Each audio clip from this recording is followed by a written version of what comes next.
My name's Marty, and I volunteer here at the Baja station as a carpenter, amongst other things, but primarily a carpenter, building stuff, fixing things, making things. We're going to have a look at some of our resource management systems here.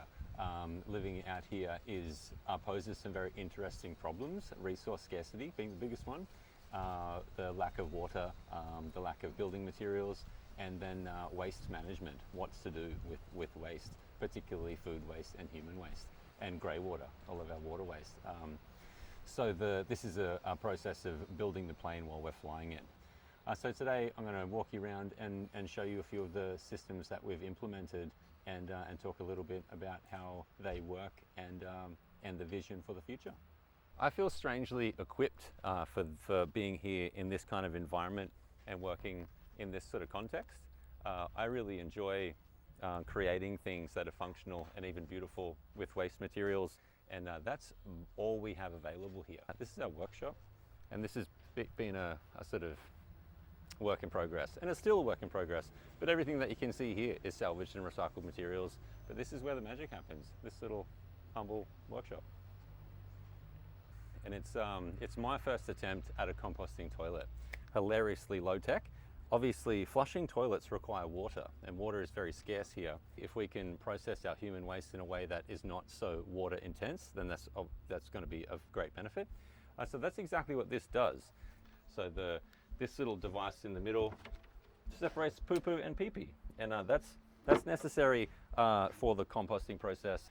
We have a little diverter that splits number ones and number twos. Number ones go into a little pit. So again, very, very low tech. This is a little pit that was dug into the ground and lined with aggregate, and then there's a garraphone, like a large, what used to be a water bottle, that's been perforated with a whole bunch of holes and filled with aggregate too. So this is just to sort of slow down that release of fluid into the earth.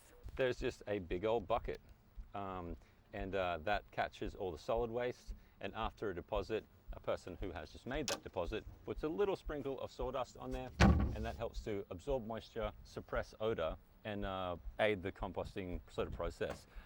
And again, this system is painfully low tech. It's quite elegant, really. This is exactly what the environment does with organic matter. It turns it into soil. But this is our compost processing system. It's, again, very, very low tech. It's just built out of recycled materials, you guessed it. So believe it or not, I'm intensely proud of this pile of shit right here.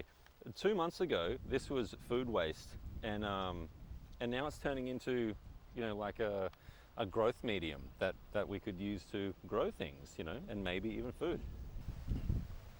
An attempt is being made to harvest grey water.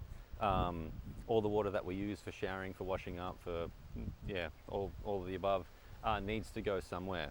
But we've got a sort of like it's sort of semi-functional grey water system that will take grey water from the kitchen and the shower area and divert it down to the front of the property, where ultimately we plan on building some garden beds using the compost that we've been generating on site.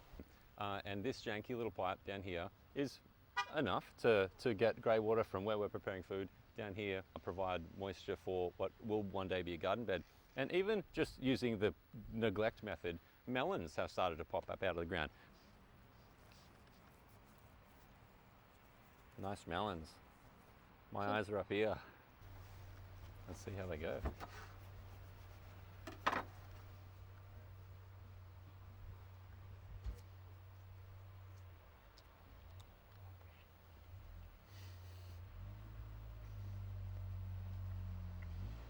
It's good.